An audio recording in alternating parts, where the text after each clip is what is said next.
Pero me lo hubiera traído, ¿no? Ok, buenas noches, tarde, porque teníamos que empezar hace 5 minutos.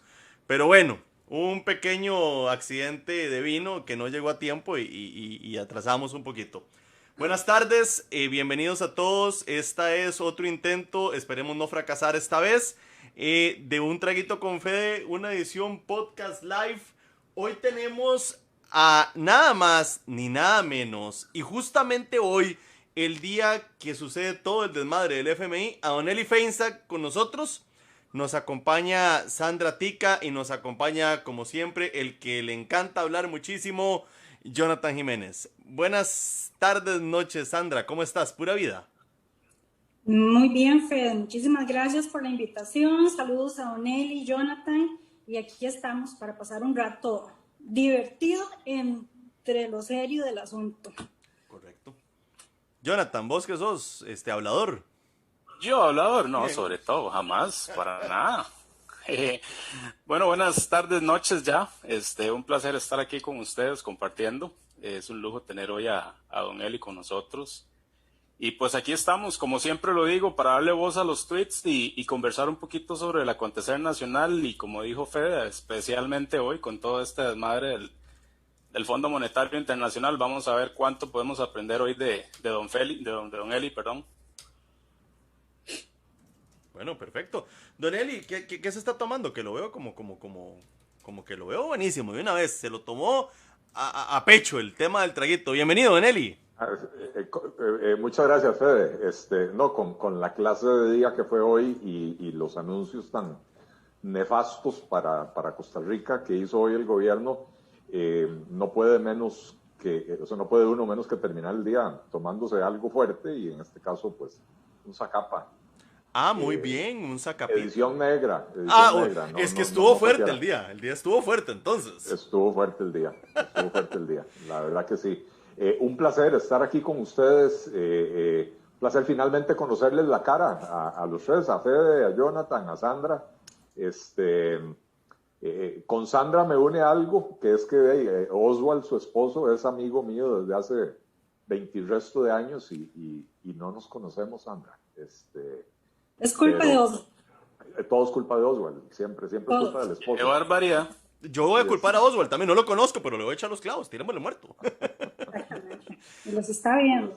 Hoy queríamos conocer un poquito más la faceta de Eli Feinsack, pero su faceta humana.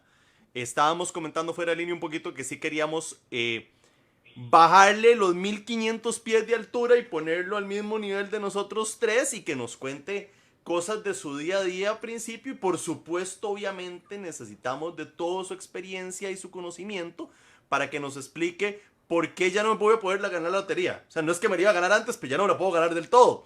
Que nos explique eso. Y lo primero, muchachos, yo los invito, tírenle una pregunta a Don Eli incómoda. Y si no, se la tiro yo. ¿Quién quiere? ¿Sandra? Hoy le, hoy le vamos a dar ese privilegio a Don Fede, porque siempre nos tira a nosotros, Churuco. Ok, listo, no importa, yo le entro. Don Eli, cuando usted se levanta, tiene que hacerse el desayuno. ¿Quién lava los platos? Yo no. El desayuno sí me lo hago cuando me dejan, porque la verdad es que aquí en la casa tenemos una señora que trabaja con nosotros hace muchos años y no me deja, no me deja. Ella es súper servicial, súper amable y cuando me ve a mí cocinando viene y me dice, no, yo se lo hago. Y a veces me dan ganas a mí de decirle, mire, a mí esto me relaja también. ¿Y no será Pero que usted cocina medio feíto? ¿No será que mejor le dice, deme, yo mejor le cocino porque si no usted se muere? no, yo me cocino para mí mismo. Yo no expongo a nadie a ese riesgo. Aunque no es cierto, no es cierto. Sí, sí. Cuando las pocas ocasiones que cocino para la familia, hay 4 o 5 platillos que me piden mis hijas y mi esposa y qué sé yo. Pero a la lavada de platos, francamente, casi no le hago. Yo tengo un problema de espalda y tengo un problema de estatura, que es que soy un poco más alto y cuando me pongo a lavar platos no agarro una buena postura por mi escoliosis y termino con un dolor de espalda terrible, ¿verdad? Entonces, desde que nos casamos, yo le dije a mi esposa, vea, póngame a limpiar el inodoro, póngame a hacer lo que a usted no le guste hacer, pero no me ponga a lavar platos.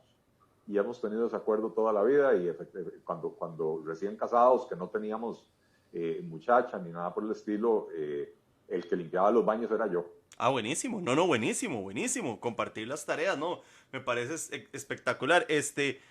Jonathan, vos, ¿qué querés preguntar así medio?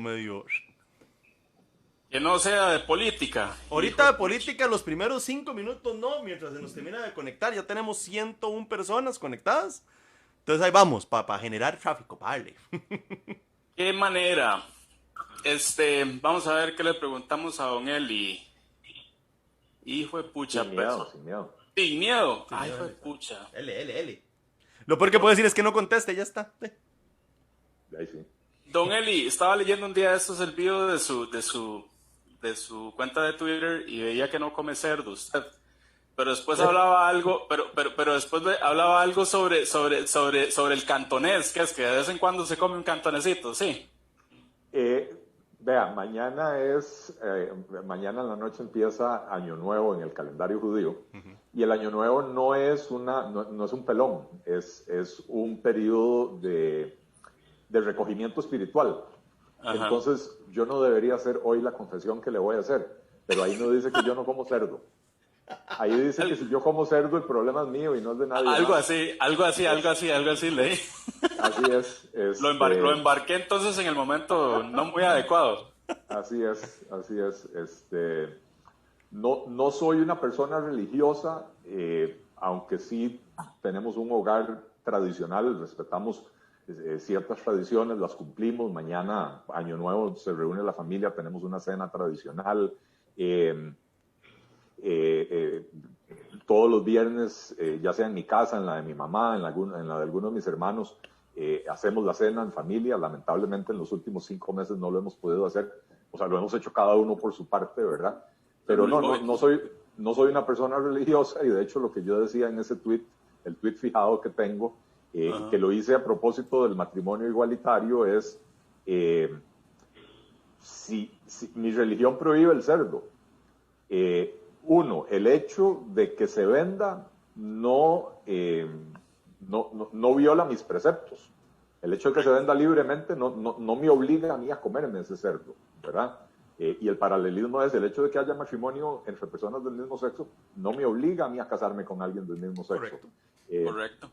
Y la otra es, si yo me quiero quemar en el infierno por un cantonés especial, que por supuesto con chorizo chino y camarones. Y con 1000 extra de choricito chino. Exactamente. El problema es mío y no de nadie más. Nadie más tiene por qué juzgarme a mí por eso. Mañana empieza el juicio. El juicio en el calendario judío son 10 días. Culmina, después del Año Nuevo, culmina en el Día del Perdón, que es el 10º día del calendario, y en el 10º día se sella ¿cómo se llama esta carambada? El destino de la persona para el año. Se supone que al 10º día del año ya Dios definió si uno va a terminar el año vivo o muerto, y además cómo va a morir. Ese es el Yom Kippur, ¿verdad? Exactamente. Ok.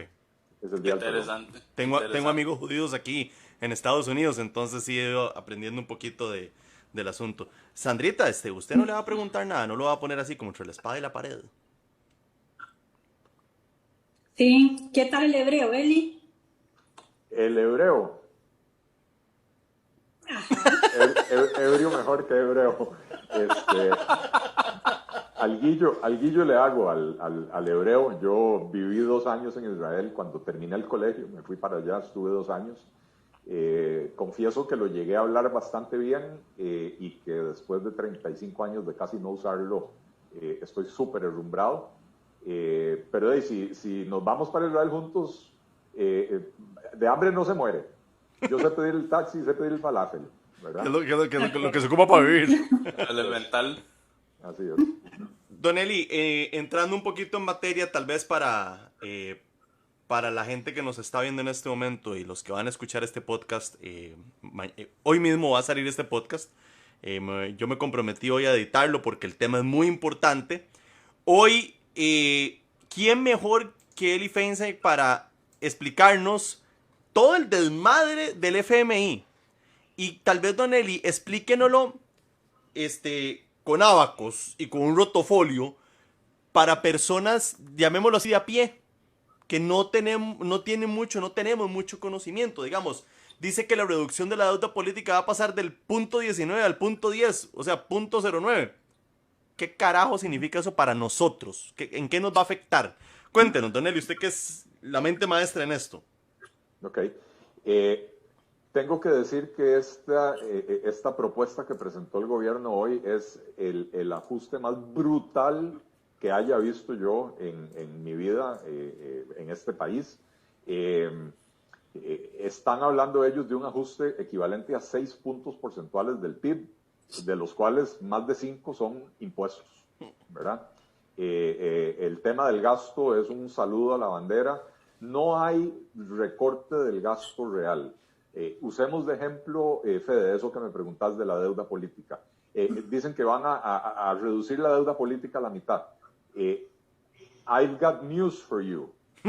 Ya tenemos 4 o 5 periodos electorales en que la deuda política se ha llevado a un poquito más de la mitad. La constitución política dice que la deuda política es el 0,19% del PIB del año anterior o tras anterior a las elecciones. O sea, como digamos ahora que este año 2020, del PIB de este año correspondería el 0,19% para las elecciones del 2022 y 2024 en conjunto, ¿verdad? Pero entonces ya llevamos 4 o 5 periodos electorales en que la Asamblea Legislativa se ha puesto de acuerdo para reducirlo al 0,11. Ahora ellos dicen que lo van a reducir al 0,10. O sea, la reducción es del 0,01. Pero no es algo nuevo. No es algo que nos vamos a ahorrar. Es algo que ya se ha venido ahorrando los últimos 20 años en el país. Entonces, esto es meter en la bolsa, tratar de llenar la bolsa con cuantas cosas encontraron. Entonces, están tratando de obtener crédito ante la opinión pública costarricense por un montón de cosas que dicen que van a hacer que en realidad ya se estaban haciendo, ¿verdad? La ley de empleo público, ¿cuántas veces no ha prometido este gobierno la ley de empleo público? La ley de empleo público no recorta el gasto, en el mejor de los casos contiene el crecimiento del gasto, ¿verdad? Entonces realmente en el área de los gastos es prácticamente nada nuevo, muy poquito nuevo, y en el área de los impuestos es un batacazo que va a terminar de hundir a este país a una velocidad impresionante. Don Eli, eso en palabras castellanos, y después le voy a pasar la palabra a don Jonathan o doña Sandra, en palabras de buen tico, ¿qué tanto nos están cogiendo? Hasta adentro. Ok, listo. Y sin vaselina. O sea, es que yo lo dije en un tweet hace un ratito, o sea, a mí por lo menos yo pregunté que nos van a dar un beso, ¿no? Porque cuando uno se lo coge le cuadra que le den un beso. Es que siento que ni así. O sea, que nos dieron durísimo. No, esto es sin amor. Esto es totalmente profesional el asunto. Algo sin precedentes. Así es. Jonathan, vos tenés preguntas. Qué increíble. Sí, tengo una pregunta. Don Eli, escuchaba al presidente de la República, don Carlos Alvarado, hoy decir que esto era necesario para poder heredarle a la próxima administración una economía fuerte y nuevos empleos. ¿Qué tan cierto es esto, don Eli? Porque el empleo antes de empezar la pandemia ya era preocupante. Con la pandemia es muchísimo peor. Y viendo que quieren aumentar el impuesto a las empresas, esto más bien ahuyenta la inversión privada. Entonces, ¿cómo podemos entender que el gobierno de la República salga a decirle al pueblo que esto es bueno para poder heredar una mejor economía y más la empleo pandemia ya era al país? preocupante? Jonathan, hay gente Y viendo y ustedes que quieren están muy aumentar activos en Twitter, los tres, ustedes saben, el hay impuesto gente que a las vive empresas. en el país de Alicia, Esto más el bien país de las maravillas, ahuyenta ¿verdad? la inversión privada. Y ven cosas que no existen en la realidad. Y cómo es que nos dicen gachos a los que no vemos las cosas como ellos, ¿verdad? Twitter gacho. El Twitter Twitter gachos, ¿verdad? y ¿cómo se llama? Y bueno, de ahí, el presidente de la República se fue a vivir con Alicia también, al País de las Maravillas. Los números son muy claros y no me dejan mentir. La economía costarricense, antes de la crisis anterior, la crisis del 2008, la economía costarricense tenía 3 décadas, 2 décadas y media, creciendo a un ritmo del 5 y pico, casi 6% anual. No, perdón, 4 y pico, casi 5% anual. A partir de la crisis anterior, que se dispara el gasto público que era más o menos 15% del PIB en el 2007-2008, pasa a ser casi 22% el año pasado, y ese crecimiento del gasto público provoca un efecto estrujamiento. ¿Qué quiere decir eso? Que dejó sin espacio al sector privado. Lo dejó esquilmado y sin espacio, y entonces esto provocó una disminución en el ritmo de crecimiento. Entonces, la década posterior a la crisis anterior, ¿verdad? Ya la economía costarricense, en vez de crecer a un 5%, creció a un 3,5%.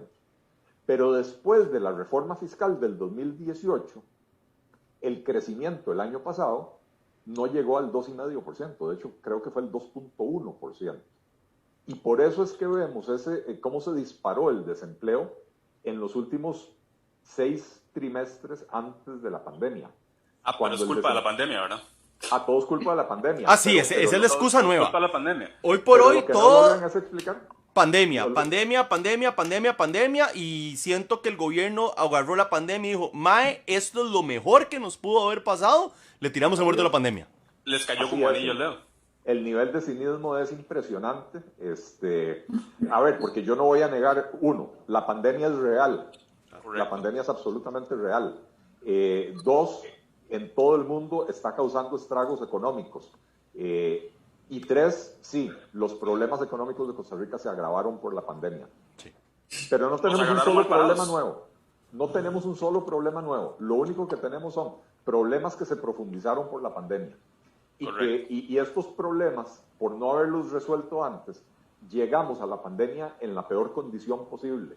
Y entonces ahora no estamos, el gobierno no tiene lo que se llama espacio fiscal. ¿Qué quiere decir espacio fiscal?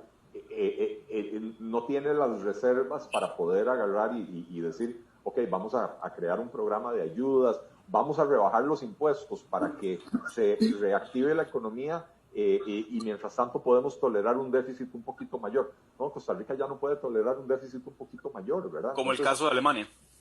Como el caso de Alemania, como el caso de Perú, que lamentablemente el manejo de la pandemia ha sido fatal, pero en la parte de la economía, como llevaban casi una década manejando bastante razonablemente sus finanzas públicas, cuando se desató la pandemia, el gobierno peruano anunció un paquete de medidas equivalentes, si mal no recuerdo ahora, al 12% del PIB. Costa Rica, las ayudas que ha dado, básicamente los bonos proteger, no llegan al 2% del PIB. Sí, es una...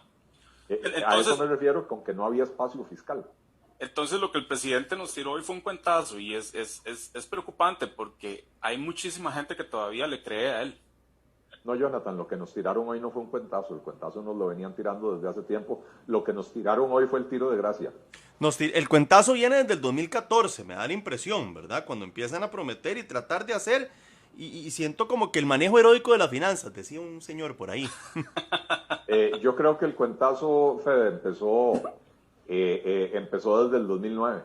Ah, más atrás, ok. Sí, el cuentazo empezó en el 2009. Desde el plan escudo. Desde el plan escudo del gobierno de Oscar Arias. Ahí empezó el cuentazo. El cuentazo de que el gasto público es lo que sostiene a la economía costarricense. Y ahí fue donde en el gobierno de Oscar Arias adoptaron la política que llaman del percentil 50, que eso fue agarrar a todos los funcionarios. A ver, ustedes son ingenieros. Sandra, yo no sé qué profesión tenés vos. La misma que Oswald. Bueno, economista, pobrecita. ¿Cómo se llama? Entonces, aquí estoy con ingenieros y economistas, nos vamos a entender.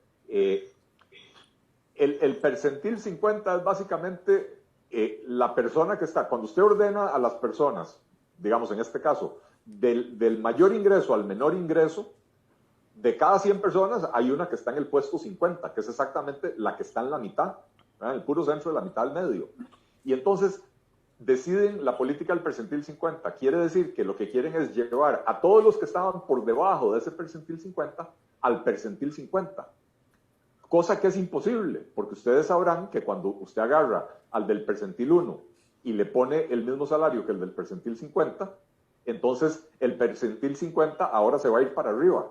Y entonces cuando usted tiene una política de llevar a la gente que está por debajo del percentil 50 al percentil 50, se convierte en una política de crecimiento sin freno de los salarios. Y eso fue el plan escudo de Oscar Arias y de su gobierno. El cuentazo empezó ahí y después llegó el PAC, que yo no sé de dónde han sacado tanta genialidad para vender cuentos de hadas y hacernos creer a la sociedad costarricense. Pero esa respuesta yo se la tengo.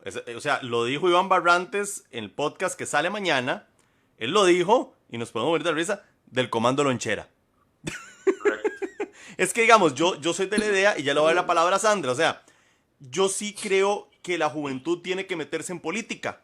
Para mí es sumamente importante. Mae, pero no le des el puesto de gerente general a un mae que viene saliendo del pretil. O sea, tenés que hacerlo escalonadamente para que llegue. Y puede llegar a ser muy bueno. Yo no lo digo. Pero como lo dijo Esteban Barrantes en el podcast que sale mañana nuevamente, el Comando Lonchera dice que salió con ese término con Mariano Figueres, que se lo inventaron entre ellos. Muy chistoso, pero a mí me parece muy cierto. Sandra, vos ¿cuál es tu onda aquí? ¿Cómo estás? Bueno, mi onda es, voy a hacerle una consulta a Eli, que eso lo estábamos comentando ahora que estábamos viendo el informe bueno, ya hemos visto que no hay un recorte ni una reforma de gastos que uno diga, mira, es una buena señal. No se está asegurando la trayectoria de los nuevos ingresos, porque ellos dicen que eso queda garantizado con la regla fiscal, y ya vimos que la vez pasada todo el mundo quería brincarse la regla fiscal. Entonces, ¿qué nos va a asegurar, o quién nos va a asegurar que no va a suceder, ¿verdad? Nuevamente? Más impuestos en una malmentada reactivación económica, que ya me tienen harta con el término de reactivación económica, cuando nos pasan dando y les pasan dando a las empresas. Y cuando alguien se quiere levantar, le meten el martillazo y no lo dejan ponerse en pie, ¿verdad? Viene el impuesto a las transacciones bancarias. ¿Qué pasa con el secreto bancario? ¿Cómo van a hacer para darse cuenta qué cantidad de dinero maneja uno, qué transacción está haciendo? O sea, se tiene que levantar el secreto bancario, tiene que pasar algo con el secreto bancario. El secreto bancario ya no existe en Costa Rica, eso es un mito. Desde hace mucho tiempo. ¿Perdón? Se fue con UPAR. No, se había ido desde antes. Desde hace mucho tiempo. Ese secreto bancario es un mito. Sobre todo para este tipo de cosas, ¿verdad? Para clavarnos impuestos y costos transaccionales y eso ya no existe, ¿verdad? Y en parte porque el avance tecnológico implica que nosotros cada día voluntariamente ponemos en manos de quién sabe quién, algún servidor en alguna parte que después no sabemos quién accesa esos servidores, estamos poniendo toda nuestra información. Cada vez que uno se compra pide cualquier cosa por Uber Eats, ya saben cuáles son sus gustos alimenticios. Yo hace 2 años fui a Israel a visitar a mi hija que estudia allá. Estuve 3 semanas allá. La computadora sola me cambió el idioma de la computadora del sistema operativo a hebreo. Yo hablo hebreo, pero yo no tengo tiempo para estar tratando de descifrar qué dice ahí en ese idioma. Y me costó muchísimo convencer a mi computadora de que volviera a plantearme las cosas en español o en inglés, ¿verdad? Entonces, el secreto bancario no existe hace mucho tiempo por diferentes motivos. Y aquí ni siquiera necesitan modificar la ley, simple y sencillamente una orden a los bancos donde les digan, o al SIMPE, en cada transacción, cápele el 0,3%, listo, y se fue, ¿verdad? Es uno de los impuestos más groseros que existen, Yo jocosamente lo llamo el impuesto Chile Campana, ¿verdad? No sé si ustedes han oído hablar los mexicanos del Chile Campana.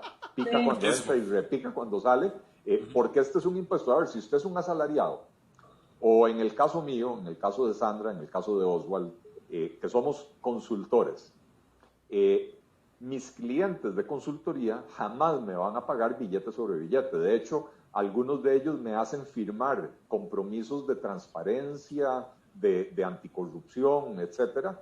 De hecho, yo tengo una certificación internacional de anticorrupción y no sé qué, porque me lo exige uno de mis clientes, ¿verdad? Y entonces todos los pagos tienen que ser visibles. Incluso no me permiten abrir una cuenta en otro país que yo les diga, deposíteme en Puerto Rico. No, por transparencia me tienen que depositar en el país en el que vivo, ¿verdad? Entonces, no tenemos forma de esconder esos ingresos. Tampoco me interesa esconderlos, pero digo, no tenemos forma. Si usted es asalariado, si usted es profesional independiente, etcétera, sus ingresos van a entrar mediante una transferencia electrónica. Le van a capar ese 0.3%. Cuando usted agarra y paga el alquiler de la casa mediante una transferencia, paga la cuota del condominio mediante otra transferencia, paga todos los servicios públicos en la página de internet del banco. Cada transacción se lo vuelven a capar. Doble impuesto, doble, triple impuesto de un solo. Doble, además de que es un impuesto que va antes de que le cobren a usted el impuesto de renta y el IVA en las transacciones que tienen IVA, ¿verdad? Y las planillas, don Eli, imagínense, a la gente que le pagan planillas por medio de una transferencia, entonces esa gente que tal vez ya está pagando impuesto de renta, lo que les rebajan del seguro social, etcétera, aparte de eso les van también a cobrar un impuesto y por recibir ese salario en su cuenta bancaria. Así es. Voy con preguntas que tenemos en las 3 redes sociales. Voy a empezar en la mía. Dice María Aguilar que qué opinan de la movilidad laboral en medio de la mayor tasa de desempleo que conozca este país y de las renegociaciones de alquileres. Para mí son solo medidas que pretenden endulzar el garrotazo que no van a ayudar en la suma. Pues obvio. Pregunta Shirley Montoya, ¿serán que los profesionales liberales de los más afectados en este plan, dados los cambios en tractos de los impuestos sobre la renta? O sea, que si se van a pisar a todo el mundo, y sí, eso nos pisamos a todos.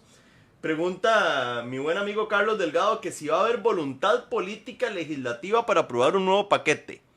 Este me salió medio zurdo, el compa mío. O sea, ¿cómo van a meternos un nuevo paquete? Ya lo lincho, y después lo llamo. Pero es una magnífica pregunta. Yo creo que ya esto está prenegociado. ¿Ah, sí? Sí, ya esto tiene los votos de Liberación Nacional sin lugar a dudas. Liberación Nacional tiene ahí algunos diputados que siempre se salen del canasto, entonces no necesariamente garantizan los 17 votos, pero 13 o 14 votos de Liberación Nacional ya están negociados, ya incluso se han visto ciertos movimientos extraños en la Asamblea Legislativa con proyectos que de otra manera no pasarían y que son proyectos para básicamente comprar esos votos. Para asegurar una campaña. ¿Perdón? Para asegurar un éxito en una futura campaña política, pensando en que van a llegar a un nuevo periodo, ¿verdad? Así es. Y estoy seguro que con otras fracciones también están, o ya trataron, o ya hicieron el negocio para endulzarles, para que les aprueben esto. Ojo, lo que hizo el gobierno de esperarse a hoy para hacer el anuncio, cuando se supone que de hoy en noche empiezan las conversaciones con el Fondo Monetario Internacional, es la señal más clara de que al gobierno no le interesa someter esta propuesta al análisis del público y a una potencial mejora producto de recomendaciones del público. El gobierno lo que hizo fue presentarla a golpe de tambor, sin tiempo para negociarla, va para adelante porque ya nos vamos a sentar con el fondo y para eso ya tiene que tener los votos asegurados en la Asamblea Legislativa. Es decir, esto es lo que va y vamos. Es decir que puede ser, voy a pensar en un mundo utópico, ¿verdad? El cual no existe. que todo esto que anunció el señor presidente de la República hoy tiene que ser aprobado por la Asamblea Legislativa, si no mamerto. No sé si todo, pero lo grueso, cualquier aumento de impuestos tiene que aprobarlo la Asamblea Legislativa.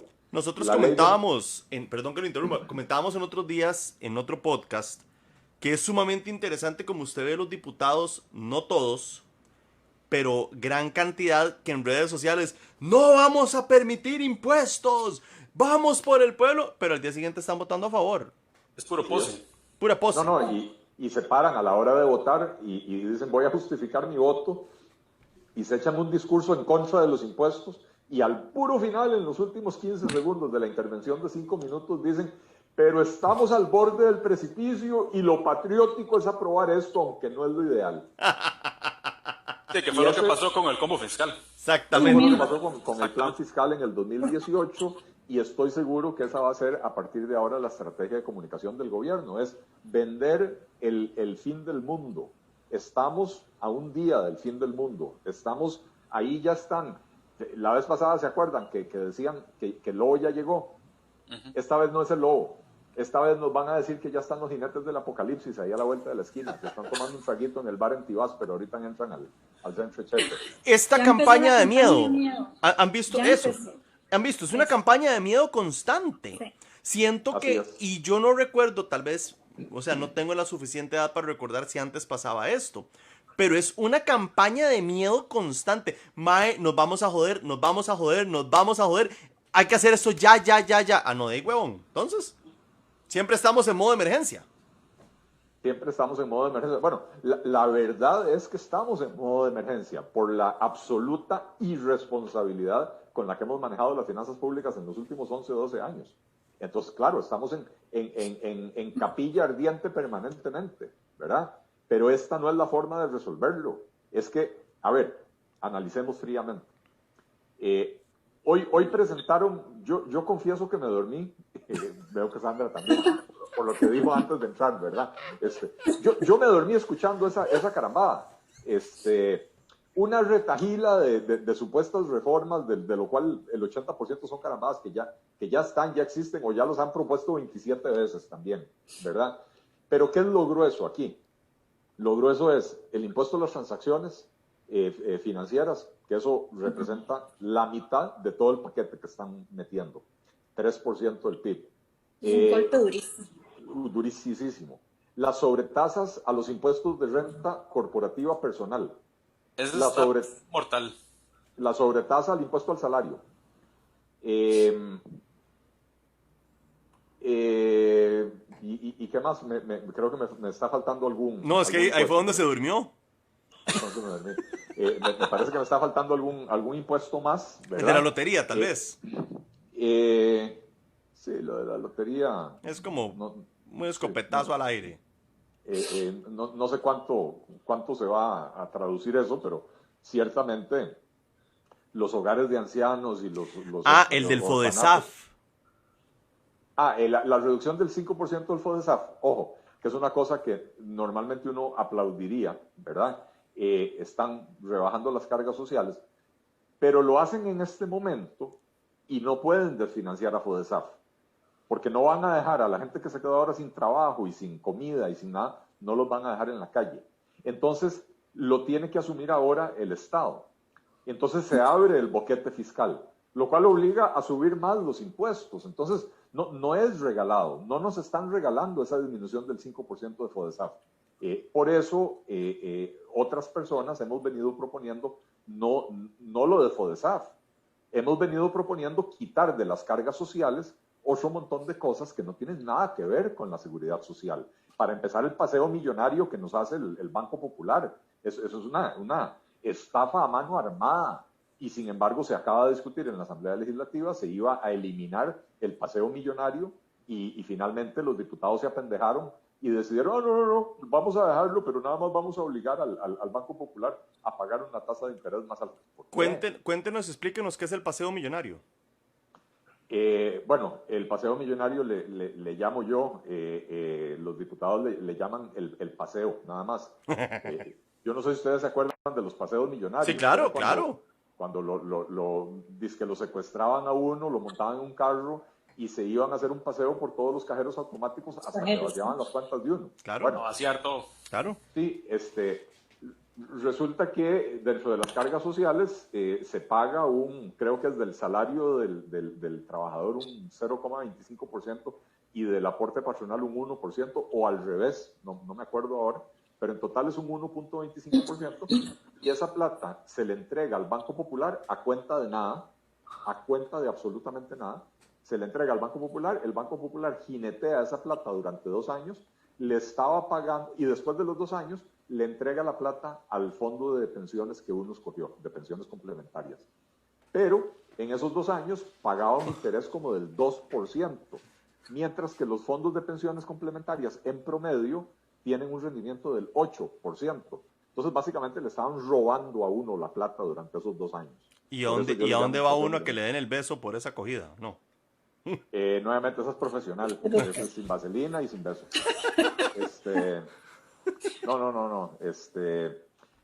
Entonces, dentro del conjunto de propuestas que presentó el gobierno, hay 2 o 3 que son rescatables, pero como propuesta en lo global, En términos es una generales. propuesta nefasta, es una propuesta que le va a pegar, insisto, el tiro de gracia a una economía costarricense que ya venía haciendo trencito, ¿verdad? Ya venía, veníamos creciendo menos de un 2,5% antes de la pandemia. Ahora este año la economía probablemente se va a encoger en el orden del 7%, más o menos. Eso si no nos decretan otro cierre, otro confinamiento.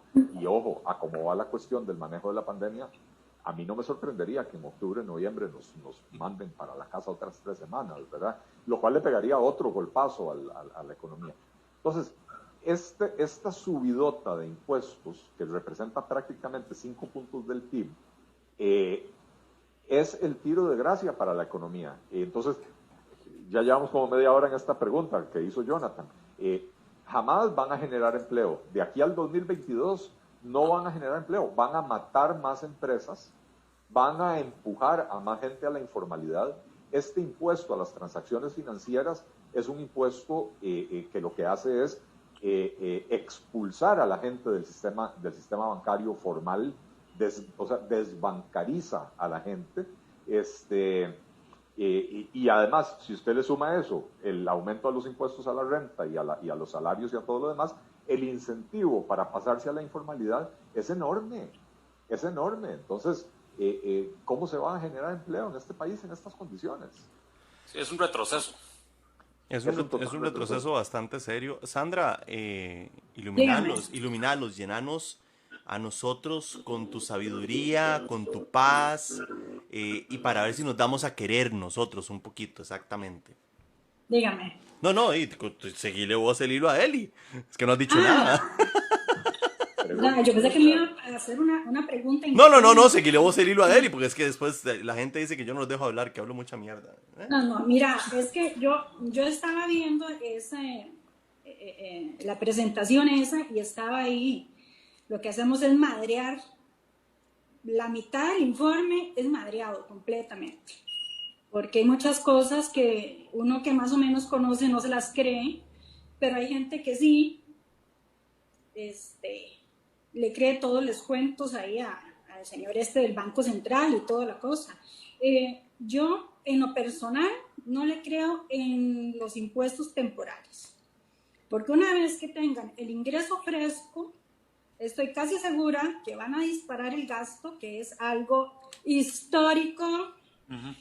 Y una vez que tengan esa platita en la bolsa, no van a querer dejar a futuro de seguirla recibiendo, ¿verdad? No hay nada más temporal en Costa Rica que un impuesto más permanente que un impuesto temporal.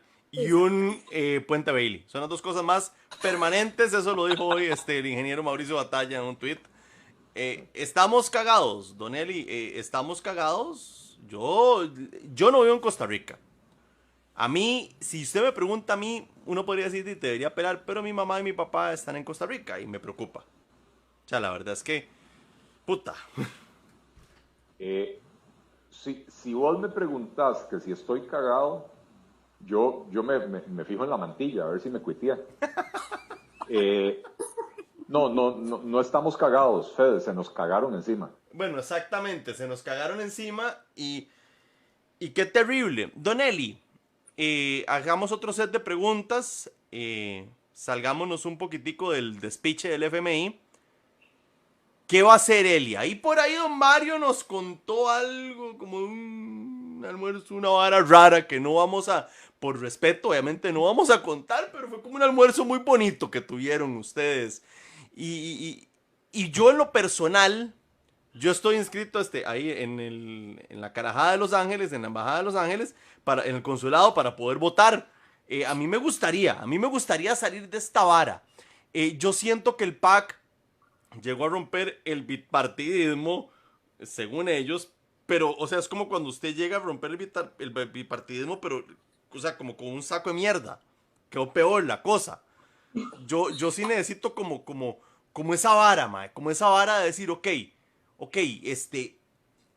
necesito ver algo bueno. ¿Qué proponen?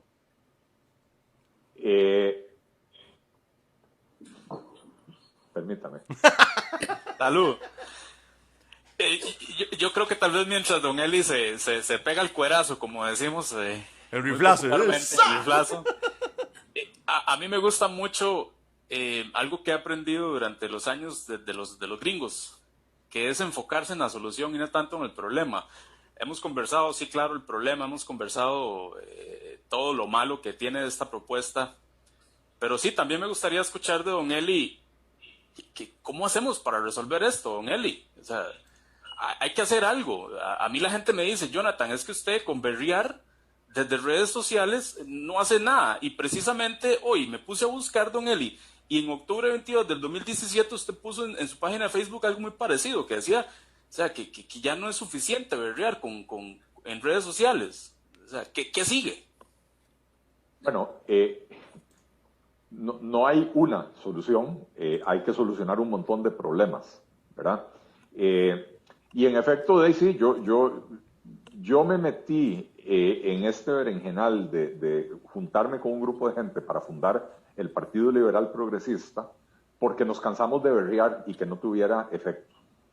Y nos dimos cuenta de que sí, la unión hace la fuerza, porque de pronto ideas que veníamos sosteniendo un montón de llorones en redes sociales, a las que nadie les daba pelota, en el momento en que nos juntamos y empezamos a publicar en conjunto y le dimos forma de partido político, de pronto, ojo, somos un partido político que no tiene un solo diputado. Tenemos regidores en 2 cantones del país. De hecho, tenemos la presidencia del Consejo Municipal de Orotina. Pero cuando nosotros ponemos un tema sobre la mesa, el país escucha.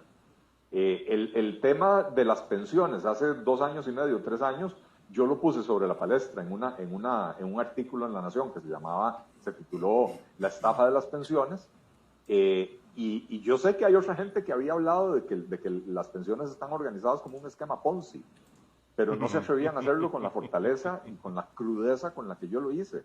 Y bueno, y de pronto, durante 6 meses, ese fue el debate. Hubo 6, 8 artículos en La Nación, entrevistas, programas, conversatorios, foros, debates sobre el tema, ¿verdad? Se puso el tema sobre la palestra. Un tuitero solo no lo logra, ¿verdad? Entonces, ese respaldo, por lo menos, aunque no tenemos representación política real, hemos logrado posicionar algunas ideas en el debate. Y hemos propuesto, usted puede buscar la reforma del día después, la titulé yo, la reforma fiscal que yo creo que hay que hacer en este país, que es una simplificación tributaria, eliminar 100 impuestos y eliminar exoneraciones. Ahí está, desde octubre del 2018, septiembre, octubre del 2018, ahí está publicada. Hoy tuve un debate con Rodrigo Cubero, el presidente del Banco Central, en el Congreso de la Cámara de Industrias de Costa Rica, y entonces yo le decía, mire, el problema es que lo que ha anunciado el gobierno es básicamente subir impuestos y no hacen ningún esfuerzo por el lado del gasto. Y él hablaba de recuperar la confianza, de la importancia de equilibrar las finanzas públicas para recuperar la confianza y que la economía pueda volver a crecer. Y yo digo, pero es que la evidencia empírica, y esto hay muchísima literatura escrita, la evidencia empírica es muy clara. No se trata de equilibrar las finanzas públicas, se trata de cómo hace usted eso. Porque yo puedo subir los impuestos subir los ingresos con impuestos temporales, como los que está proponiendo el gobierno, que la discusión de si son temporales o permanentes la dejamos para otro momento. Sí. El gobierno, yo le tomo la palabra al gobierno, el gobierno dice que son por 4 años. Bueno, pero entonces, por 4 años vamos a subir los ingresos, pero el nivel de endeudamiento el próximo año va a llegar al 80%. ¿Cómo hacemos para rebajarlo otra vez al 50%? El tema es, si usted pretende resolver un problema que es estructural con ingresos temporales que va a recibir por 4 años, no resuelve el problema de fondo. El problema de fondo es que usted tiene una trayectoria del gasto que hace así, va para arriba. Y bueno, esto lo ven solo los que nos están viendo por Facebook, los del podcast, lo lamento mucho. Pero ¿cómo se llama? En la trayectoria del gasto... Si hubieran conectado. ¿Perdón? Si hubieran conectado. Sí, claro. Bueno, después queda también, así que pueden entrar a mi página, Eli Feinsack, en Facebook, y el video ahí queda.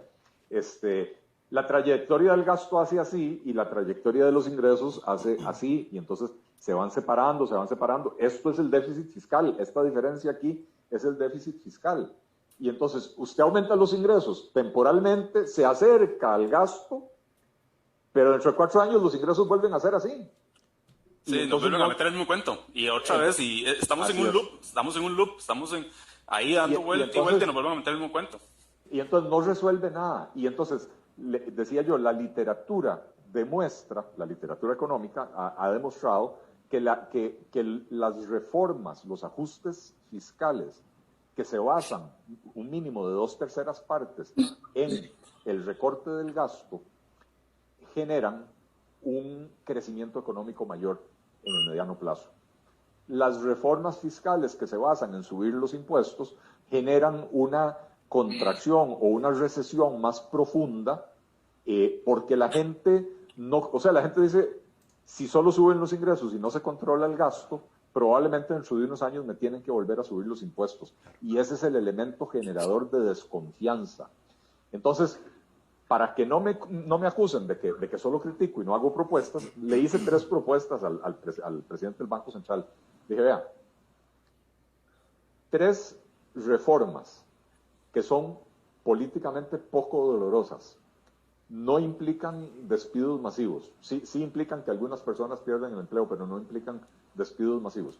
Y que usted podría eliminar alrededor de unas 30 instituciones, sin eliminar ningún servicio público. Ojo lo que estoy diciendo. El proyecto de ley cerrar de Otón Solís. Otón Solís detectó, ojo de quién estoy hablando, el fundador del partido que llevó a este gobierno. Va fuerte la cosa, va fuerte entonces.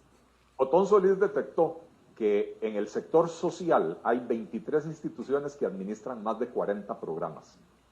Y por supuesto muchos de los programas duplicados, y por supuesto 23 administraciones, 23 departamentos legales, 23 servicios técnicos, 23 proveedurías, 23 absolutamente todo. Toda la burocracia. ¿Perdón? Toda la burocracia. Toda la burocracia. ¿Qué propone Otón Solís? Fusione esas 23 entidades en un gran ministerio que le llama Ministerio de Asistencia Social. El nombre a mí no me gusta, hay que quitarle la idea del asistencialismo. Pero la idea conceptual es bastante buena, ¿verdad?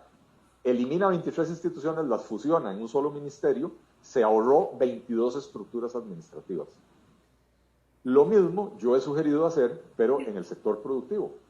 Fusione en un gran ministerio de la producción todo lo que tiene que ver con producción, agricultura, ganadería, pesca, turismo, industria, comercio, en un solo ministerio. Entonces, ahí se ahorró usted 4 o 5 administraciones, las fusiona en una sola. Pero además este es un proyecto que permite mejorar la gobernanza. ¿Por qué permite mejorar la gobernanza? Porque, ¿qué pasa hoy en día en Costa Rica? Si un sector productor se siente en problemas, digamos los productores de leche, protestan, bloquean las calles, se sientan a hablar con el ministro de Agricultura y le dicen, necesito que me suban el arancel para que se encarezca la importación de la competencia. Y el ministro de Agricultura feliz le sube el arancel, ¿verdad? Si usted tiene un solo ministerio de la producción, Sandra, que es la ministra, sabe que cuando le llegan los lecheros a pedirle eso, ella sabe que si les da el arancel, mañana le llega la industria alimentaria. Y le va a decir, mira, nosotros usamos leche en todos los procesos, Claro. en las galletas y en el helado y en todo, en el queso, en todo. Y entonces con ese arancel usted acaba de encarecer mi materia prima. Entonces, si usted tiene una, claro, el costo de producción. Si usted tiene una sola ministra de la producción, esa ministra va a tener que sentarse a pensar en cómo hacer una política productiva para todo el sector productivo del país que sea coherente, internamente consistente, y no lo que tenemos hoy, que es un montón de políticas sectoriales que son incompatibles entre sí.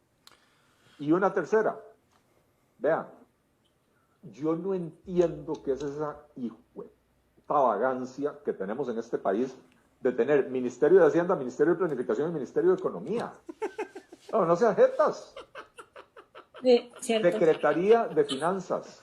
Exactamente. Una sola Secretaría de Finanzas. Vean, el Ministerio de Hacienda lleva las cuentas nacionales y paga y cobra y prepara presupuestos. Es el departamento de contabilidad.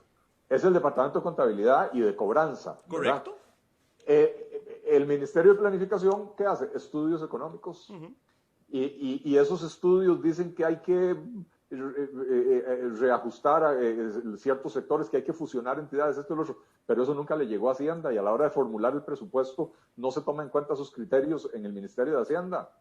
Y el Ministerio de Economía tiene la función de promover política productiva y promueven lo que se les pega la gana, como hicieron el otro día con el acuerdo espurio que hicieron con los arroceros un domingo en la noche, a escondidas del público, entre el Ministerio de Economía y el Ministerio de Agricultura, a escondidas de Comex, a escondidas de Hacienda, a escondidas de todo el mundo. Se aprovecharon de que no había ministro de Comex para hacer eso. Si hubiera habido, se la hubieran bailado. Igual, todo les Se la valió hubieran madre, bailado. sí. Sí. Ojo, a Pilar Garrido, que es la ministra de Planificación y coordinadora del equipo económico, no la invitaron a esa reunión. Pilar Garrido, 15 días antes, había dicho, el gobierno está considerando desregular el precio del arroz. Y a sus espaldas va y se reúne. Ojo, la coordinadora del equipo económico del gobierno. A espaldas de ella se reúnen la ministra de Economía, el ministro de Agricultura y toman. Entonces, señores y señora, Secretaría de Finanzas. El secretario de Finanzas es responsable de todo eso.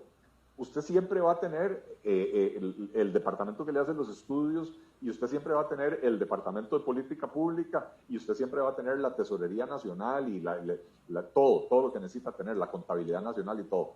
Pero con un solo responsable, y entonces no existe ese cuento de Consejo Económico, y no existe ese cuento de quién coordina el Consejo Económico, y el cuento de que Edna Camacho, que no tenía ninguna cartera, era la coordinadora del equipo económico, y los ministros hacen lo que se les pega la gana. O peor aún, Pilar Garrido, ministra, se la bailan como se les pega la gana, ¿verdad? A ver si entiendo, Secretaría de Finanzas, para usted. explicárselo a la gente. Eso es como tener una sola microempresa, llamémoslo así, de finanzas. Yo contraté un outsourcing que me va a manejar las finanzas. Ellos tienen su CEO, que va a ser el secretario, la secretaria general de finanzas del Estado, por decirlo así. Y de ahí para abajo viene, o sea, como tiene que ser. Yo siempre comparo el gobierno con un sistema de empresa privada.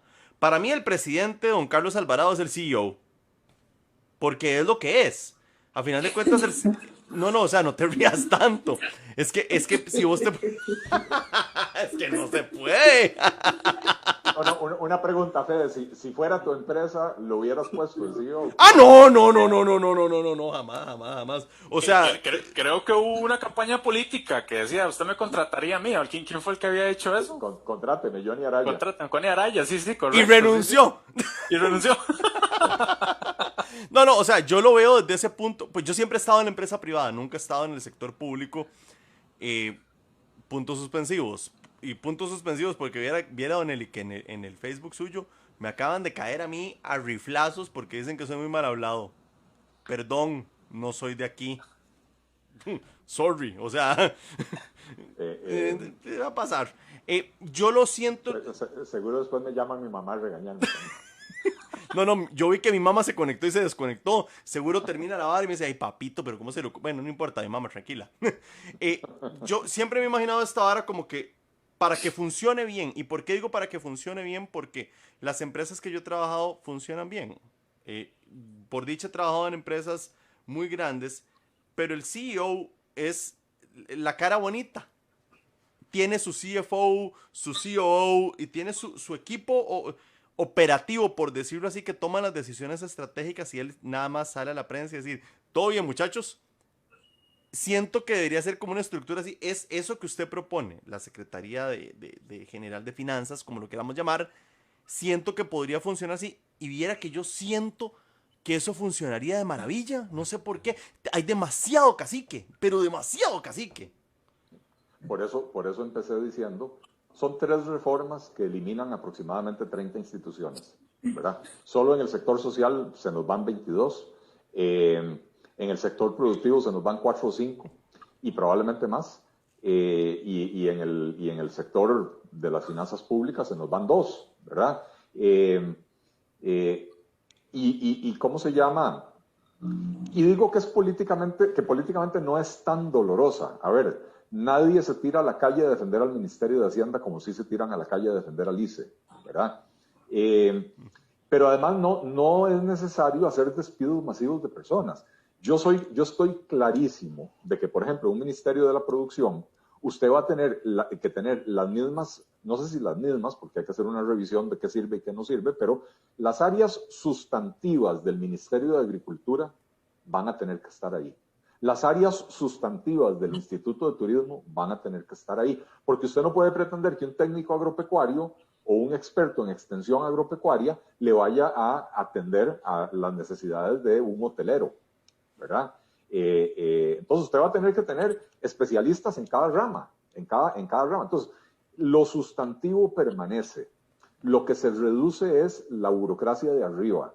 Los departamentos legales, las proveedurías, los departamentos de recursos humanos, las oficialías mayores de los ministerios, etc. Ahí es donde sí hay un ahorro y sí habrá personas que perderán el empleo. ¿Le sale más barato al país mandar a esas personas para la casa?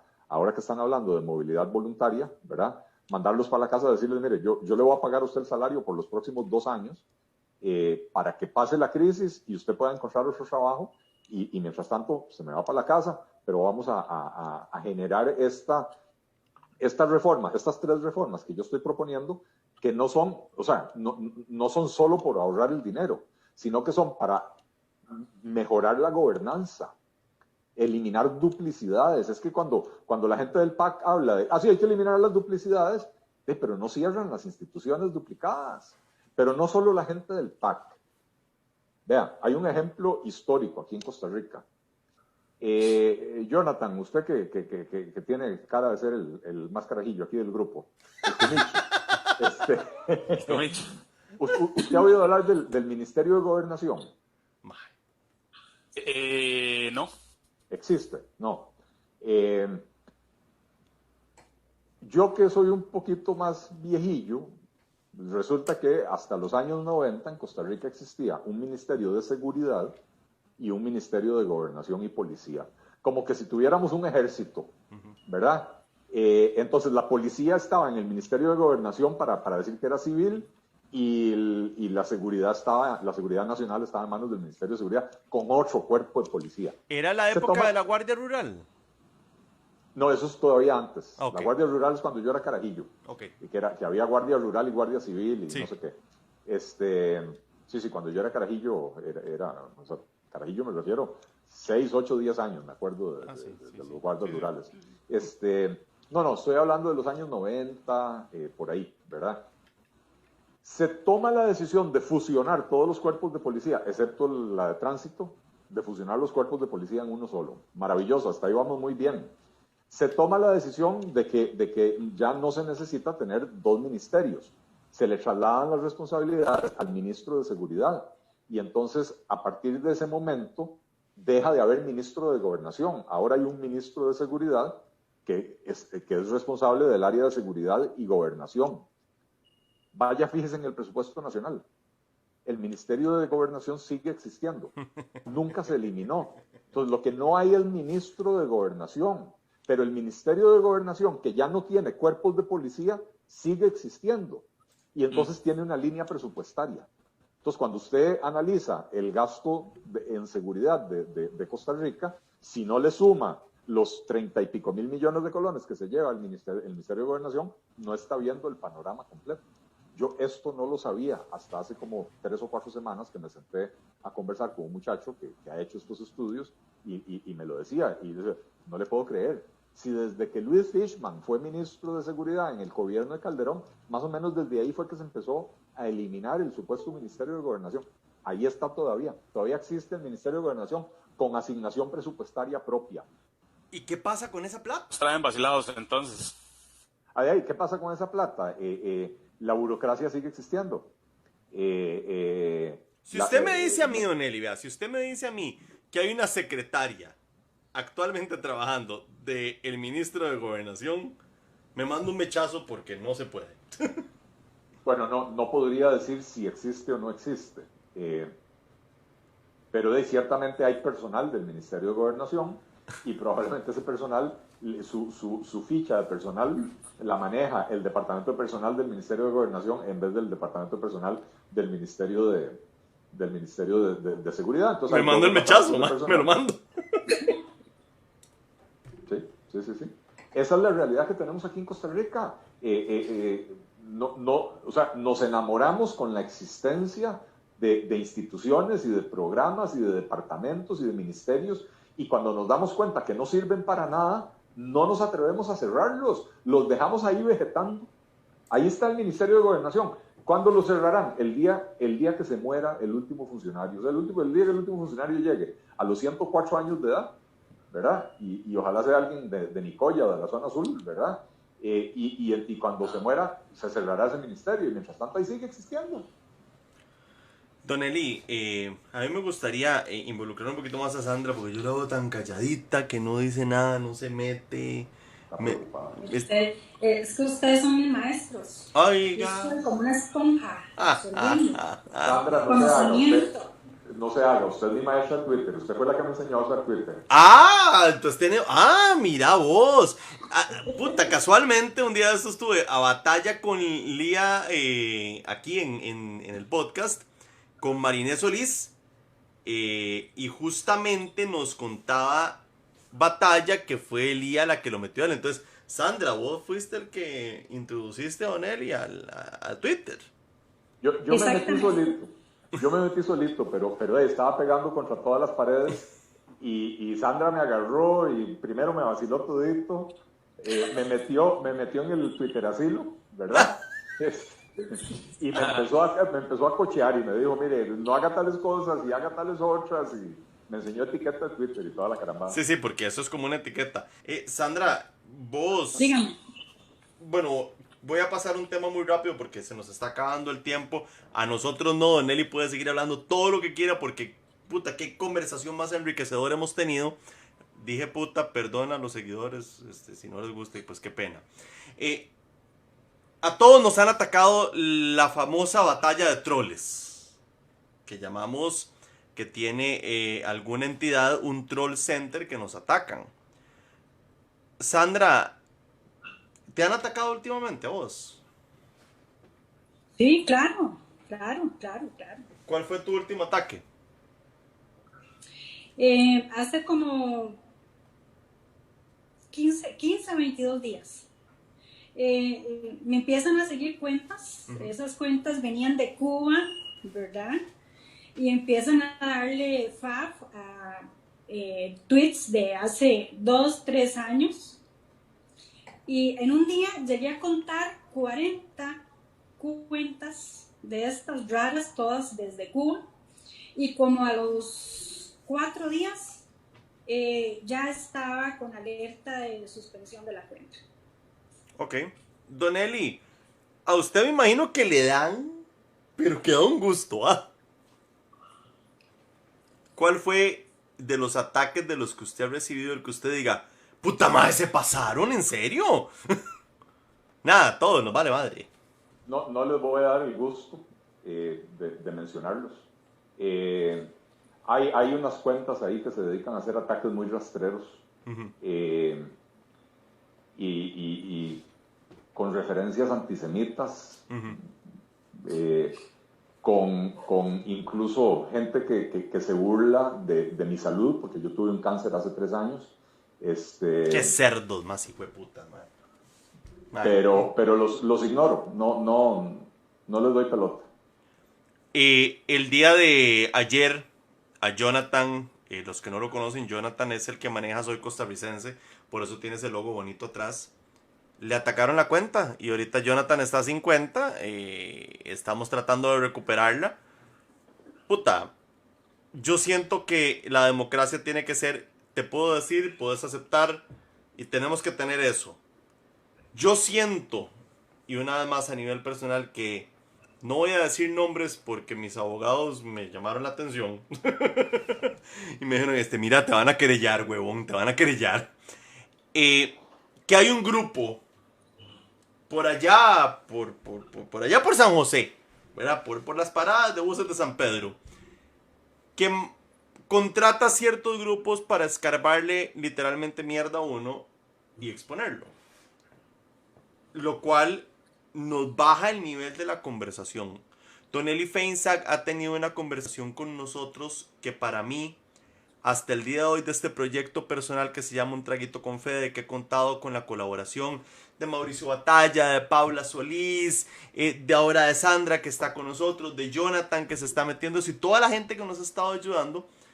Esto es un chingue, empezó como un chingue, pero se está convirtiendo en algo que es la voz que queríamos dar. No somos un medio noticioso, no hacemos periodismo investigativo, simplemente somos unas personas que queremos expresar nuestra voz. Jonathan, empezá vos con tu cierre para dejar al final a Donelli que nos haga un maravilloso cierre de todo lo que nos va a pasar y todo lo que nos va a suceder. A ver cómo nos va. Jonathan, contanos. Gracias, Fede. Básicamente será una continuidad de lo que ustedes vienen, porque sí, nos atacaron ayer, momento suspendida, y quisiera cerrar yo solicitándole a todas las personas que escuchan este podcast, porque estoy seguro que nos escuchan los que no nos quieren mucho, para pedirles que no hagan esto. Ya las voces, este es un tema que está en otros países, lamentablemente. Uno quisiera que esté en países como Venezuela, como Cuba, como Nicaragua. Que no lleguemos a ese punto. Podríamos estar en desacuerdo en ciertas cosas. Y lo perdimos. Sí, él está en desacuerdo. Sandra, vos, mientras Jonathan va solucionando su problema de conexión, siempre, ustedes, si ustedes escuchan los podcasts, Jonathan siempre me le falla la conexión, viera cómo nos cuesta. Debe tener a la Upada ahí con su cuenta intervenida y apenas dice algo feo. Bueno, don Eli, antes de que Sandra hable, eso es posible, eso estará pasando. No, a ver. Ya se fue con el secreto bancario, no se van a ligar. Espero que no. A ver, yo tengo que decir que a mí nunca me ha pasado, ¿verdad? Sí, me atacan, sí, me sacan estupideces y basura, pero es algo que uno sabía cuando se metió en política, ¿verdad? Una de las cosas que uno tiene que analizar cuando se mete en política es, aquí lo van a atacar gratuitamente por cualquier motivo, ¿verdad? Y uno tiene que aprender a que ciertas cosas le resbalen, ¿verdad? Hay críticas que claro que me importan, algunas me molestan, otras más bien me alegran porque hay críticas que le permiten a uno mejorar, ¿verdad? Pero lo que es el ataque rastrero, sin motivo, francamente algo que me resbale, ¿verdad? Yo no creo que le estén cortando la señal de internet a uno, a mí nunca me ha sucedido. Cuando tengo problemas de internet porque ya sea en el podcast o antes o después los he tenido, ¿verdad? Entonces creo que no hemos llegado a ese nivel. Pero sí creo también que hay gente escarbando basura, escarbando información, y además, peor que eso, lo que hay es gente especialista en convertir cualquier cosa en una narrativa que lo haga ver mal a uno, ¿verdad? Entonces, aunque no haya nada malo, yo he sido empresario durante los últimos 20 años y por supuesto he tenido disputas comerciales, demandas no he sido demandado, pero sí he denunciado, digamos, porque un cliente que no quedó satisfecho con el producto y qué sé yo, y todo eso está en internet, usted se lo puede encontrar, ¿verdad? Entonces, usted perfectamente puede agarrar y decir, carajo, tuvo un juicio porque no sé qué, porque Sí. se le despintó la cocina de la casa a la persona. Pero algo que evidencie un chorizo, un proceder incorrecto de mi parte o algo, no lo van a encontrar. Pero sí tienen especialistas en tergiversar las cosas para hacerlo aparecer como algo peor de lo que es. Regresó Jonathan. Jonathan, mae, ¿cómo hacemos? ¿Qué? ¿Te buscamos un patrocinio para internet o qué? ¿Cómo hacemos, mae? Que estamos pero fatal.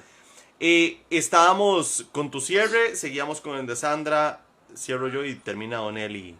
Contanos otra vez, Jonathan. No, volvamos. Básicamente era continuando con su idea. Bueno, ya comentó usted de que sí, nos atacaron, nos suspendieron la cuenta, estamos tratando de ver cómo la buscamos, pero más que todo es un llamado porque decía de que vemos como en otros países buscan cómo silenciar las voces, sucede en países como Venezuela, Cuba, Nicaragua, y no debemos llegar a eso en Costa Rica. Puede que yo no esté 100% de acuerdo con otras personas, es normal, vivimos en democracia, es muy difícil que siempre vayamos a estar 100% de acuerdo, pero sí es peligroso buscar silenciar voces. Desafortunadamente vemos cómo para nadie es un secreto que hay políticos detrás buscando cómo silenciar voces y no quisiéramos llegar a eso, y yo quisiera despedirme con esto agradeciendo una vez más por la oportunidad y espero que haya podido agregar un poquito a esta conversación.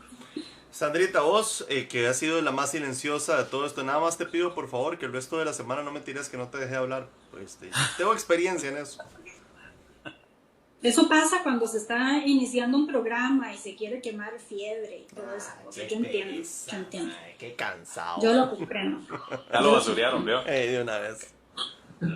No, mira. Ya desarmé la piscina, para que no digan nada. Ya la piscina está desarmada, ya no tiene arrugas y no se estalló. Seguí. Yo no sé, yo no vi nada. La próxima, esa piscina, yo no sé qué pasó. No, ya para terminar y agradecer la invitación, Fede. Tenemos, las redes sociales son herramientas súper útiles. O sea, si vos ves, hemos torcido muchos brazos gracias a la gente que se manifiesta en redes sociales. Se puede interactuar con políticos y sí es posible tener un debate de altura en redes sociales. Sí se puede. O sea, hay gente con la que sí se pueden intercambiar ideas, hay una retroalimentación. Ojalá que todos saquemos provecho de eso, ¿verdad? En vez de estar buscando cómo eliminamos o anulamos una cuenta, los ataques personales. Yo soy muy recelosa de lo que es redes sociales. Inclusive, no sé, tengo como cierto clasificado qué enseño, qué no enseño y hasta dónde muestro de mi vida personal, profesional, etcétera. Creo que sí hay que tener mucho cuidado con eso, pero es posible, existen los debates de altura y ojalá que para las próximas campañas y todo podamos sacarle provecho a las ideas, la diferencia de criterios y todo con respeto, ¿verdad? Y nada, muchísimas gracias, me quedé sin vinito. Estamos en alerta naranja, tengo que pedirlo express, entonces. Salud, Sandrita. Donelli, yo recuerdo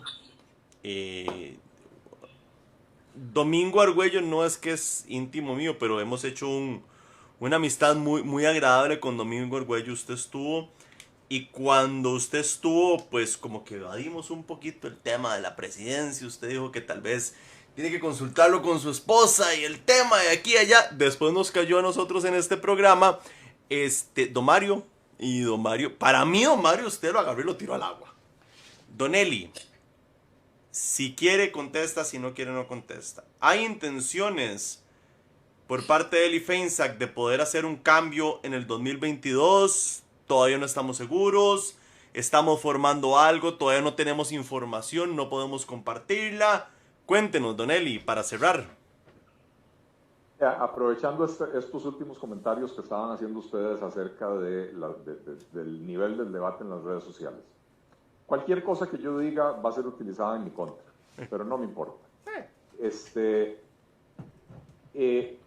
Uno, no estoy lanzando mi candidatura.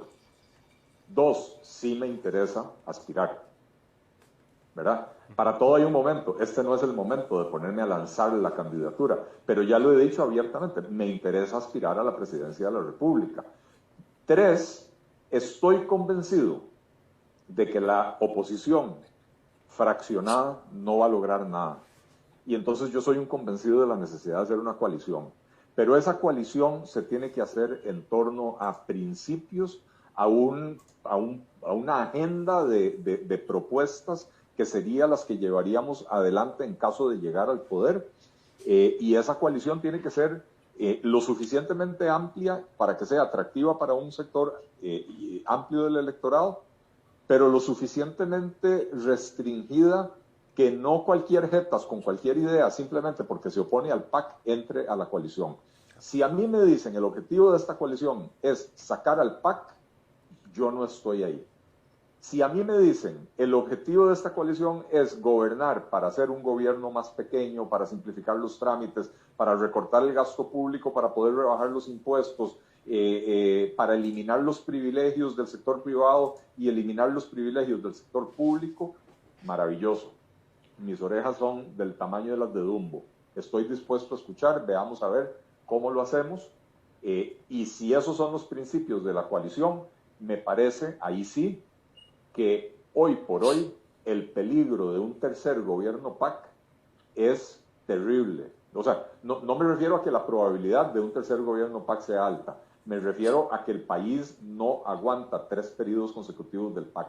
Y entonces sí, ojalá logremos hacer una coalición amplia para poder sacar al PAC, pero si el objetivo es únicamente sacar al PAC, no cuenten conmigo. No sirve. Si el objetivo es una coalición para repartirse puestos y reciclar políticos y lavarle la cara a gente que ya se le ensució solita, no cuenten conmigo. Pero si el objetivo es perseguir una agenda programática común en la que nos podamos poner de acuerdo, maravilloso. Con Mario Redondo, en efecto, como él lo dijo, hemos tenido conversaciones, no solo una, no solo ese almuerzo tuvimos, hemos tenido varias conversaciones. Me parece que Mario es de lo mejor que hay en el escenario político costarricense, y para mí sería un honor hacer una coalición con él, pero necesitamos que esa coalición sea más amplia también. Y el problema que tenemos es que el resto de la oposición democrática, excluyendo a Liberación Nacional, porque a Liberación no le interesa ninguna coalición, Liberación es lo mismo de siempre y ellos creen que van a ganar en el 2022, el resto de la coalición democrática realmente está muy fraccionada, pero fraccionada en el sentido de, si yo le digo a usted, Fede, Jonathan, Sandra, ¿con quién me siento a hablar en el PUSC? ¿Con Pedro Muñoz? Pedro Muñoz. ¿Usted sabe cuánto maneja Pedro Muñoz de ese partido? No tengo idea. Porque si usted me dijera que Pedro Muñoz es la persona que mueve al partido en una dirección o la otra, maravilloso. Ah, sí, no, él no. Bueno, ese es el... yo en el PUSC tengo amigos, yo fui parte de un gobierno del PUSC, y conozco a mucha gente, conozco a Mario Redondo desde aquellas épocas también, ¿verdad? Mario también estuvo en el PUSC, fue diputado, y tengo muchos amigos, y yo converso con varios de ellos, incluso hay 3 o 4 diputados con los que converso regularmente del PUSC, hay gente del comité ejecutivo con la que converso, hay gente del grupo Reflexión, que es un grupo de personas digamos que están por encima del bien y del mal en el PUSC y que se dedican a reflexionar sobre el futuro del partido. Yo tengo un diálogo muy franco con la mayoría de ellos, pero no hay un partido, lo que hay son como 7, 8 partidos, ¿verdad? Entonces, ojalá logremos encontrar el terreno común para que todas estas facciones del PUSC decidan en conjunto, porque lo tienen que decidir en conjunto, entrar en una coalición, pero en una coalición donde, ojo lo que voy a decir y cuidado con lo que voy a decir, entramos en igualdad de condiciones, lo cual no quiere decir que entramos para repartirnos los puestos en partes iguales. Hay partidos más grandes y hay partidos más pequeños, ¿verdad? Pero cuando digo entramos en igualdad de condiciones es que no me vengan a decir, como ya me dijeron a mí algunas personas del PUSC, la gran coalición se llama Partido de Unidad Social Cristiana. Todo el centro derecha del país debería de reunirse bajo la gran carpa de la Unidad Social Cristiana y apoyar al candidato que elija la Unidad Social Cristiana. Eso no es una coalición, eso es una claudicación. Correcto, ¿verdad? correcto. Entonces, soy un fiel creyente de la necesidad de la coalición, y si ir a una coalición implica sacrificar o posponer mis aspiraciones personales, cuenten con eso, porque yo me metí a esto no por satisfacción personal, yo me metí a esto porque siento que estamos perdiendo al país. Yo vivo eternamente agradecido con un país que recibió a mis abuelos en plena, bueno, poquito antes de la Segunda Guerra Mundial. Venían ellos perseguidos simplemente por ser quienes eran y por creer en lo que creían, sin haber cometido ningún crimen ni ningún delito, y este país los acogió y nos permitió a la familia desarrollarnos aquí, crecer, y a mí el país me ha dado unas oportunidades que hoy, lamentablemente, puedo decir que el 75% de la población no está teniendo. Y entonces, si me metí en la política es para recuperar eso de la Costa Rica de antaño, pero para llevar a Costa Rica hacia el futuro. No me metí por las aspiraciones personales. Don Eli, creo que todos estamos muy agradecidos con su participación el día de hoy. Siempre cerramos como con un chistorrín, pues no esta batalla, pero le toca a Jonathan. Digamos que usted va en una avioneta. Hay 2 paracaídas. Usted tiene 1. Hay 2 personas, usted tiene que escoger a quién se lo doy. Tiene a la señora diputada Paola Vega y tiene al señor John Prendas, al diputado John Prendas. El avión viene para el suelo. ¿A quién le da usted el otro paracaídas? Hijo de pucha. Qué difícil. Mira, yo creo que todos los diputados merecen muchísimo respeto. Evidentemente no comparto mucho la ideología con doña Paola. Yo creo que salvaría a John Prendas, aunque no necesariamente tenga que ser, esté totalmente de acuerdo con él en todo. Sandrita, ¿a quién salvas vos? ¿Cuántos paracaídas eran? Usted tiene 1 y hay otro, nada más. O a la diputada Paola Vega o a John Prendas. Un toque. Acaba de decir alguien en el Facebook de Onelli, se lo doy al piloto. Yo haría lo mismo. Yo me pongo los 2 y me tiro. Don Eli, no se lo puede dar al piloto. ¿Qué hace? Quedarme callado. Ok, perfecto. No, listo. Listo. No. Es que es válido. Es completamente válido. Por dicha, el piloto se salva. El otro día vi en Twitter que alguien hizo un chiste similar, pero era, no me acuerdo si era, no me acuerdo exactamente cómo era, pero era algo así como, ya hay una vacuna para el COVID, pero solo queda una. ¿A quién se la da? ¿Verdad? Y dan 2 opciones. Y alguien que respondió y dijo, no hombre, no se la doy a ninguno de ellos, me la guardo por si después X persona se enferma. Pero... ¿Comprendimos? entendimos completamente. Yo quiero cerrar nada más con algo muy particular que quiero decir. El hijo del señor presidente de la República tuvo una emergencia médica el día de ayer. Lo llevaron al hospital. Gracias a Dios salió bien hasta las 3 de la mañana. El señor presidente, han habido muchas versiones en Twitter que la verdad no vale la pena hacerle eco, que quitaron a un montón de gente, que los escoltas, bueno, a ver, él es el señor presidente de la República, tiene a su hijo enfermo, por lo que sea. Yo siendo él, gente, perdónenme, pero yo corro igual, yo hago lo que sea, y me parece que hay grupos que están tratando de desviar la atención de lo que realmente importa con comentarios de este tipo, que inclusive el presidente tuvo que salir a dar explicaciones hoy. No me parece necesario. Me parece que bajamos el tono de la conversación. No estamos a nivel que necesitamos estar. Espero, yo soy una persona católica, espero en Dios Todopoderoso que el hijo del señor presidente esté bien, se encuentre bien y que eso nada más haya sido un susto. Él actuó como un padre, yo hubiera hecho exactamente lo mismo, exactamente. Y creo que los que son papás, todos corren por sus hijos. Eso es algo que sí, y me parece que eso es como para desviar la situación. No hablé de doña Catalina, porque mejor lo dejo para otra. Muchísimas gracias a los que nos acompañaron hoy. Jonathan, como siempre es un placer. Tu internet apesta, definitivamente apesta. Sandra, me gusta ese perrito que tenés ahí, está bonito. Don Eli, vean, no, qué cosa más hermosa. yo soy Doug Glover. Don Eli, el hecho solamente de que usted haya aceptado una invitación a algo tan irreverente como esto, para nosotros es un halago.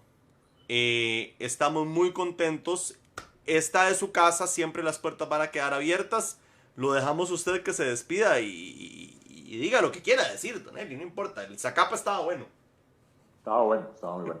Muchísimas gracias, Fede, por la iniciativa de iniciar este podcast y por invitarme. Muchísimas gracias, Jonathan y Sandra, por participar y por ayudarle a Fede en esto. Me parece que es un formato fresco, diferente.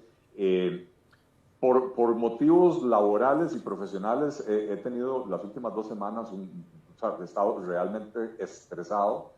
Y hoy, bueno, desde ayer en la noche, al conocer las pretensiones del gobierno, la verdad que el nivel de estrés es terrible.